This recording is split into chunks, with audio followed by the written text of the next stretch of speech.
பள்ளிகள்ல ஆதார் அட்டை பதிவு செய்ய அரசு நடவடிக்கை எடுத்திருக்கிறது. இது பற்றி மேலும் விவரங்கள் என்ன சொல்லுங்க?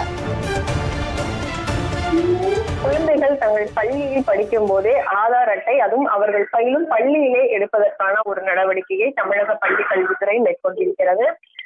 குறிப்பாக பள்ளி கல்வித்துறை சார்பாக மாணவர்களுக்கு ஏராளமான திட்டங்கள் வழங்கப்பட்டு வருகிறது. குறிப்பாக சீருடை, காலணி போன்றவை வழங்கப்பட்டு வருகிறது.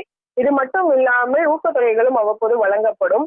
அதற்காக அவர்களுக்கு ஆதார் எண் ஆதார் எண் இருந்தால் அதை சீராக வழங்குவதற்கு அவர்களுக்கு ஏதுவாக இருக்கும். அதன் காரணமாக அவர்கள் படிக்கும் பள்ளியிலேயே ஆதார் அட்டை வழங்குவது தொடர்பான நடவடிக்கை மேற்கொள்ளப்பட்டிருக்கிறது பள்ளி கல்வித்துறை சார்பாக.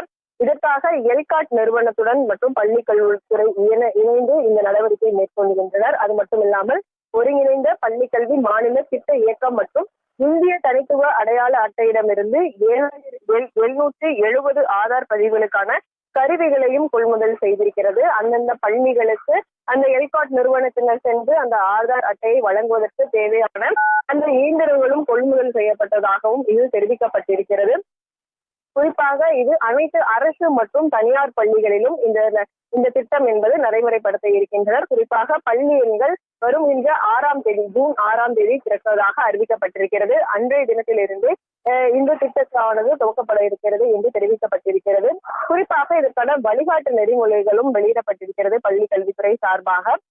பள்ளியில் 5 வயதுக்கு உட்பட்டவர்களுக்கு இருக்கக்கூடிய அந்த குழந்தைகளுக்கு பயோமெட்ரிக் முறையில் அவர்களின் கைரேகையும் கண் பார்வையோ பதிவு செய்ய முடியாது. எனவே அவர்களது புகைப்படம் மட்டுமே பதிவு செய்ய வேண்டும் என்று தெரிவிக்கப்பட்டிருக்கிறது. அது மட்டும் இல்லாமல் குழந்தைகள் 5 வயதை கடந்தவுடன் அவருக்கு பயோமெட்ரிக் தகவல்கள், அதாவது முகம், கைரேகை மற்றும் கருவிழிகள் கட்டாயம் பதிவு செய்தல் வேண்டும் என்றும் தெரிவிக்கப்பட்டிருக்கிறது.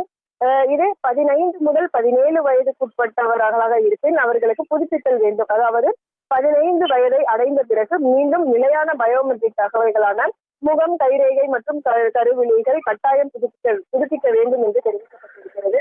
இதை 7 வயதுக்கு மற்றும் மேற்பட்ட 15 வயதுக்கு உட்பட்ட குழந்தைகளுக்கு கட்டாயம் பயோமெட்ரிக் பதிவுகள் செய்ய வேண்டும் என்று இதில் தெரிவிக்கப்பட்டிருக்கிறது. இதற்கான ஒரு விரிவான அந்த அறிக்கையும் பள்ளி கல்வித்துறை சார்பாக வெளியிடப்பட்டிருக்கிறது. அவர் எவ்வாறு நடைமுறைப்படுத்த வேண்டும் என்றும் இந்த அரசாணையில் குறிப்பிடப்பட்டிருக்கிறது.